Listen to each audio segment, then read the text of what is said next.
কেমন আছেন সবাই? আসসালামু আলাইকুম। আশা করি সবাই ভালো আছেন। আপনি যদি একটা প্রফেশনাল জিমেইল আইডি খুলতে চান তাহলে আপনার ফোনে প্লে স্টোরটি ওপেন করে নেবেন। তারপর ওই সাইডে এমডি লেখা আছে, ওই এমডি অপশনে ক্লিক করবেন। আপনার এখানে গুগল অ্যাকাউন্ট লেখা আছে।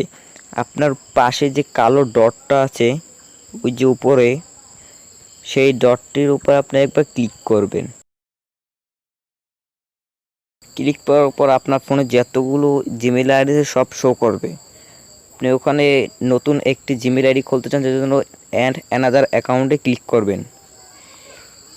ক্লিক করার পর এভাবে লোডিং নেবে, এরকম ইন্টারফেস চলে আসবে। তারপর আপনার ফোনে লক যাবে, আপনি আপনার ফোনে লক দিয়ে দেবেন।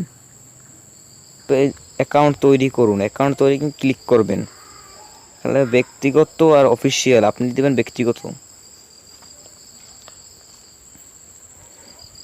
তারপর আপনি আপনার নাম দিয়ে দেবেন এবং নেক্সট বা পরবর্তীতে ক্লিক করবেন। আমি আমার নাম দিয়ে দিচ্ছি এবং পদবি দিয়ে দিচ্ছি।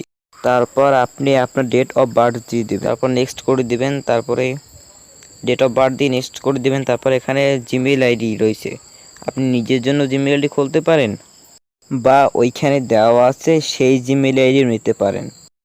আমি এখান থেকে যে জিমেইল আইডি দেওয়া আছে আমি সেটাই নেব, তারপর পরবর্তী করে দেব। তারপর এখানে পাসওয়ার্ড দেওয়া লাগবে। আপনি নাম এবং সংখ্যা মিলিয়ে পাসওয়ার্ড দেবেন, যেন কেউ হ্যাক করতে না পারে। তারপর নেক্সট করে দেব। তারপর দেখুন আমার কিন্তু আইডিটা কিন্তু এখানে শো করছে। তারপরে আবার পরবর্তী করে দেব। পরবর্তী করার পর তখন এখানে শর্ত দরকার নাই, আপনি এখানে আবার পরবর্তী করে দেবেন। তারপর আপনার সামনে এরকম ইন্টারফেস চলে আসবে। তারপর কিন্তু আপনার জিমেইল আইডিটা তৈরি হয়ে গেল। ভালো লাগলে একটা লাইক করে দেবেন।